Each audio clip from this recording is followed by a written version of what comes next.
Hello friends, welcome to Aquashots channel. இந்த channel Aquarium tips channel. So நீங்க இந்த channel first time visit பண்றீங்கன்னா subscribe பண்ணி கூட bell notificationல all press பண்ணிக்கோங்க. So இப்போ வாங்க வீடியோக்குள்ள போலாம். So betta fish அப்படிங்கிறது எல்லாருக்குமே ஃபேவரட்டான ஒரு fish. So எல்லாரும் இந்த beginnersா இருக்கும்போது இந்த மாதிரி fishes அதாவது guppy, betta, goldfish இதெல்லாம் கிராஸ் பண்ணாம நம்ம வந்திருக்கவே மாட்டோம். So அதுலயும் குறிப்பா betta fish வந்து ஏன் beginnersக்கு வந்து எப்பவுமே ஒரு கிரேஸ் இருக்கிற fish அப்படினா இதோடைய பிரைஸ் மட்டும் இல்ல இதுக்கு உண்டான மெயின்டெனன்ஸ் வந்து ரொம்ப கம்மி.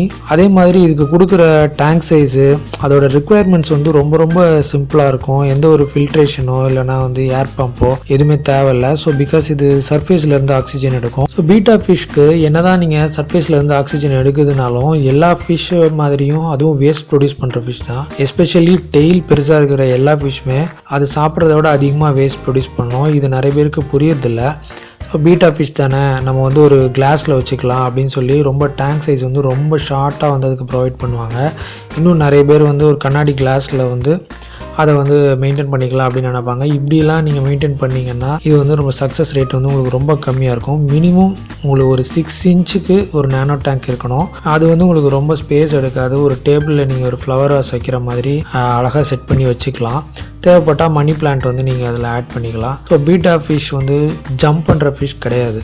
ஸோ உங்களுக்கு வந்து இந்த டாப் வந்து கவர்டாக இருக்கணும் அப்படிங்கிறது வந்து ஒரு ரிக்குவயர்மெண்ட் கிடையாது. பட் டாப்பில் டேங்கோட டாப் லெவலில் இருந்து நீங்கள் ஒரு 1 இன்ச்சு இல்லை ஒரு 1.5 இன்ச் கம்மிக்கே நீங்கள் வந்து வாட்டர் வந்து ஸ்டாப் பண்ணிவிடுங்க. அந்த லெவலில் இருக்கிறது பெஸ்ட்டாக இருக்கும். அதே மாதிரி இதுக்கு ஃபீடு கொடுக்கும்போது பீட்டா ஃபிஷ்க்குன்னு ஸ்பெஷலாக ஃபீட்ஸ் இருக்குது. அந்த மாதிரி கொடுக்கலாம். பீட்டா ஃபிஷ்க்கு வாய் வந்து கொஞ்சம் சின்னது. நீங்கள் ஃபிஷ்ஷோட சைஸ் மேஜர் போர்ஷன் பார்த்தீங்கன்னா ஃபெதர்ஸ் தான் இருக்கும். அதோட டெய்ல்ஸு இதுதான் இருக்கும். ஸோ இதோட டைப்ஸை கேட்டகரைஸ் பண்ணுறது கூட இதோட டெய்ல் வச்சும் கலர் வச்சும் கேட்டகரைஸ் பண்ணுவாங்க. ஸோ நீங்கள் நல்லா நோட் பண்ணீங்கன்னா தெரியும் இவ்வளோ வெரைட்டிஸ் வந்து பீட்டா ஃபிஷ்ல வர ஆரம்பிச்சது வந்து 2000க்கு அப்புறம் தான். ஸோ அதுக்கு முன்னாடி 90ஸ்ல பார்த்தீங்கன்னா உங்களுக்கு அந்த அளவுக்கு பீட்டா ஃபிஷ்ல வந்து அவ்வளோ டைப்ஸ் கிடையாது. காரணம் வந்து இம்போர்ட்டட் வெரைட்டிஸோட கிராஸ் ப்ரீட் வந்து ரொம்ப பண்ணலை. ஸோ ப்ரீடர்ஸ் சைடு வந்து இந்த மாதிரி எதுவும் பண்ணாமல் நார்மலாக நம்ம ஃபைட்டர் ஃபிஷ் அப்படின்ற மாதிரி தான் வளர்த்துருப்போம். ஸோ பீட்டா ஃபிஷ் வந்து இம்போர்ட்டட் வெரைட்டிஸ் இப்பயும் பார்த்தீங்கன்னா எல்லா ஷாப்ஸ்லையுமே இம்போர்ட்டட் வெரைட்டிஸ் அவைலபிளாக இருக்கும். அதே சமயத்தில் நீங்கள் நார்மல் வந்து ஃபீமேல் பீட்டா ஃபிஷ் வந்து நார்மல் ப்ரைஸ்க்கே பேர் ப்ரைஸ் வந்து 25, 30,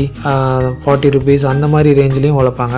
ஸோ நீங்கள் மேல் பீட்டா ஃபிஷ் வந்து ஒரு இம்போர்ட்டட் பீட்டா ஃபிஷ் வாங்குறீங்க அப்படின்னா ரெட் கலரு இல்லை ரெட்டு ஒயிட்டு அதுக்கப்புறம் ஃபுல் ப்ளூ இந்த மாதிரி வந்து கலர் வைஸ் வந்து உங்களுக்கு எந்த மாதிரி கலர்ஸ் வந்து வாங்கினா ரொம்ப பிடிக்கும் உங்களோட பெஸ்ட் கலர் என்னமோ நீங்கள் அதை சூஸ் பண்ணுற மாதிரி வெரைட்டிஸ் இந்த அளவுக்கு வந்திருக்குன்னா இது வந்து இந்த கிராஸ் ப்ரீடு ரெவல்யூஷனில் வந்தது தான். ஸோ அதுவும் குறிப்பாக பார்த்தீங்கன்னா இப்போது நான் பார்த்த வரைக்கும் பீட்டா ஃபிஷ் நீங்கள் மேல் பீட்டா ஃபிஷ் வந்து அவ்வளோ காஸ்ட்லியாக வாங்கினீங்கனாலுமே அதுக்கு ப்ராப்பராக வந்து ஒரு லைஃப் பிளான்ட் எதுவும் கொடுத்து நீங்கள் வளர்க்கல அப்படின்னா அது ரொம்ப ப்ராப்பராக சஸ்டெயின் பண்ணுறது இல்லை. டேங்க் மெயின்டெனன்ஸில் வந்து எந்த ப்ராப்ளம் இருக்கக்கூடாது. நான் வந்து சின்ன சைஸ் டேங்க்லேயே வந்து பெஸ்ட்டாக வளர்க்கணும் அப்படின்ற நீங்கள் நினச்சிங்கன்னா ப்ராப்பராக வாட்டர் சேஞ்ச் வந்து கொடுங்க. ஃபிஷ்க்கு என்ன தான் வந்து நீங்கள் அதுக்கு வந்து ஏரேஷன் வந்து தேவையில்லை சர்ஃபேஸ்லேருந்து ஆக்சிஜன் எடுக்கணும்னாலும் ப்ராப்பராக வந்து அதோடைய வேஸ்ட் வந்து மிக்ஸ்அப் ஆகிறதுனால வாட்டரில் வந்து நைட்ரேட் லெவல்ஸ் அமோனியா லெவல்ஸ் வந்து இன்க்ரீஸ் ஆகும். அதனால் ஃபிஷ்க்கு வந்து டிசீஸ் வர்றதுக்கு சான்ஸ் இருக்குது. ஸோ பீட்டா ஃபிஷ்க்கு டிசீஸ்ன்னு பார்த்தீங்கன்னா ஃபின் ராட்டிங் டிசீஸ் வந்து வரும். ஸோ இந்த ஃபின்ஸ் பெருசாக இருக்கிற இந்த ரொம்ப ஃபெதர்ஸ் மாதிரி ஃப்ராக் மாதிரி இருக்கிற அந்த ஃபின் வந்து ரொம்பவே தொய்வாக ஆரம்பிச்சிடும். அது வந்து டேர் ஆக ஆரம்பிச்சிடும். ஸோ ஃபின்ஸ் வந்து ப்ராப்ளம் வர அந்த ஃபிஷ்ஷோட ஆக்டிவிட்டி வந்து உங்களுக்கு சேஞ்சஸ் வந்து தெரியும். பீட்டா ஃபிஷ் வந்து மற்ற ஃபிஷ் மாதிரி எப்பயுமே ஆக்டிவாக சுற்றிட்டு இருக்கிற ஃபிஷ் கிடையாது. டேங்க்கில் ஒரு இடத்துக்கு போய் அப்படி நிற்கும் ஒரு ஸ்டன் ஆகி. ஸோ கிட்டத்தட்ட ஏஞ்சல் ஃபிஷ் மாதிரி இங்கே அங்கேயும் ஒரு ஸ்டன் ஆகி நிற்கக்கூடிய நேச்சர் தான்.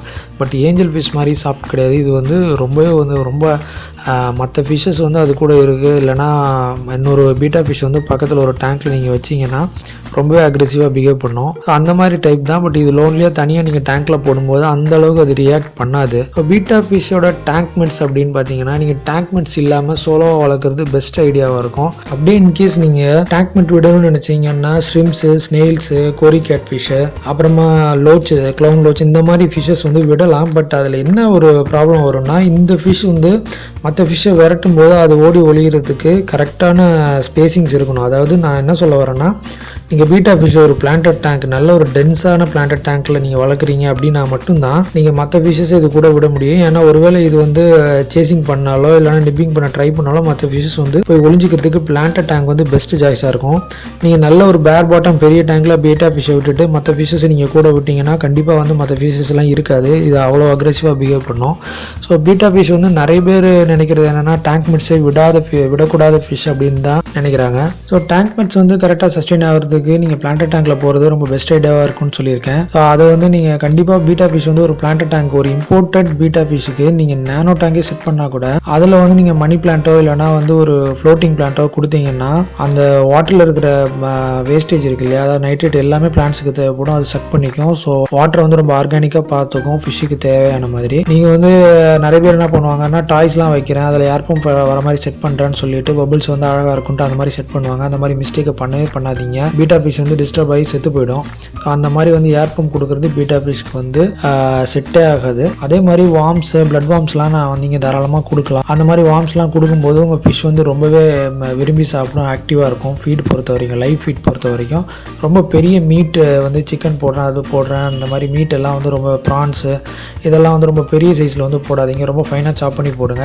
இந்த beta fish imported beta fish வந்து நீங்கள் நல்ல ஒரு அடல்ட் சைஸில் பார்த்தீங்கன்னா கூட அதுக்கு வாய் வந்து சின்னதாக தான் இருக்கும். ஸோ அதுக்கு ஏற்ற மாதிரி ஃபீட்ஸை வந்து நீங்கள் ஃபைனாக கொடுத்தீங்க அப்படின்னா ரொம்பவே வந்து ஆப்டாக இருக்கும் அந்த ஃபிஷ்ஷுக்கு. இன்கேஸ் ரொம்ப ஸ்ட்ரெஸ்ஸாக இருக்குது ஃபிஷ் அப்படின்னா அதுக்குன்னு ஹீலிங் மெடிசன்ஸ் வந்து தனியாக சேல் பண்ணுறாங்க. ஸோ அந்த மாதிரி ஹீலிங் மெடிசன்ஸ் நீங்கள் கொடுத்து ரெக்கவர் பண்ணிக்கலாம். ப்ரீடிங் ஒரு வேளை ட்ரை பண்ணுறீங்கன்னா நல்ல ஒரு அடல்ட் சைஸு மேல் ஃபீமேல் பேரை வந்து நீங்கள் பபுள்ஸ் எல்லாம் செட் பண்ணணும் அந்த ஃபிஷ்ஷு. அந்த மாதிரி வச்சு நீங்கள் ப்ரீடிங் பண்ணணும். ப்ரீடிங் பண்ணுறதுங்கிறது தனி ப்ரொசீஜரு. நார்மலாக நீங்கள் வளர்க்குற டேங்க்லேயே நீங்கள் ட்ரை பண்ண முடியும். ஒரு சின்ன சைஸ் டேங்க்லேயே நீங்கள் வந்து ப்ரீடிங்கை வந்து ட்ரை பண்ண முடியும். அது வந்து சக்ஸஸ்ஃபுல்லாகவும் இருக்கும். ப்ரீடிங்கிறது தனி ப்ரொசீஜர். அது வந்து நம்ம அடுத்த அப்கமிங் வீடியோஸில் வந்து பார்க்கலாம். இம்போர்ட்டட் பீட்டாஸ்க்கு நல்லாவே ஒரு பிரைட் லைட்டிங் உங்களால் கொடுக்க முடியும். கொடுத்தீங்கன்னா பார்க்குறதுக்கு ரொம்பவே பியூட்டிஃபுல்லாக இருக்கும். நீங்கள் ஆல்ரெடி இம்போர்ட்டட் பீட்டாஸ் வந்து பேர் ப்ரைஸ் வந்து சிங்கிள் ப்ரைஸ் வந்துட்டு 150 ரூபீஸ்லேருந்து 200 ரூபீஸ் வரைக்கும் சேல் பண்ணுறாங்க. ஸோ அது வந்து கொஞ்சம் சைஸை பொறுத்தும் அது பாடியில் இருக்க கலரேஷன் பொறுத்தும் இருக்கும். ஸோ ஒரு சில கலர்ஸ் வந்து ப்ரைஸ் கொஞ்சம் வேரி ஆகும். ஸோ கைஸ் நம்ம வீடியோட எண்டுக்கு வந்துட்டோம். பீட்டா ஃபிஷ்ஷில் என்னோட எக்ஸ்பீரியன்ஸில் உள்ள டூஸ் அண்ட் டோன்ட்ஸ் வந்து இந்த வீடியோவில் நான் ஷேர் பண்ணியிருக்கேன். கண்டிப்பாக உங்களுக்கு யூஸ்ஃபுல்லாக இருந்திருக்கும்னு நம்புகிறேன். ஸோ 80% வந்து பீட்டா ஃபிஷ்ஷில் எல்லோரும் பண்ணுற தப்பு அந்த டேங்க் லேஅவுட்டில் பண்ணுற மிஸ்டேக் தான். ரொம்பவே வந்து மைன்யூட்டாக ரொம்ப சின்ன கிளாஸு அந்த மாதிரி கண்டெய்னர்ஸில் வந்து வச்சுருப்பாங்க. பவுல்ஸில் வந்து வைக்கலாம், தப்பு இல்லை. பவுல் வந்து ஒரு நல்ல ஒரு சர்க்குலர் மோஷன் கொடுக்கும் ஃபிஷ்ஷோட மூவ்மெண்ட்டுக்கு. ஸோ ஒன்றே மட்டும் மைண்டில் வச்சுக்கோங்க, ஃபிஷ் மூவ்மெண்ட்டுக்கு வந்து ப்ராப்பராக வந்து ஸ்பேஸ் கொடுங்க. அப்படி இல்லைனா ஃபிஷ் வந்து ஸ்ட்ரெஸ் ஆகிடும். அது பீட்டான்னு இல்லை, எந்த மாதிரி ஃபிஷ்ஷாக இருந்தாலும் சரி. பீட்டா வந்து அந்த வகையில் வந்து நீங்கள் ரொம்பவே கம்மியான ஸ்பேஸிங் கொடுத்தாலே அது நல்லா சஸ்டெயின் பண்ணும். பட் அதை ரொம்ப கம்மி பண்ணும்போது தான் வந்து ஸ்ட்ரெஸ் லெவல் அதிகமாகி ஃபிஷ் வந்து செத்துமதுக்கு நிறைய சான்சஸ் இருக்குது. ஸோ இந்த வீடியோ பிடிச்சிருந்தா ஒரு லைக் பண்ணுங்கள். மறக்காம நம்ம சேனலுக்கு சப்ஸ்கிரைப் பண்ணி ஆல் லைக் ப்ரெஸ் பண்ணிக்கோங்க. தேங்க்யூ ஃபார் வாட்சிங்.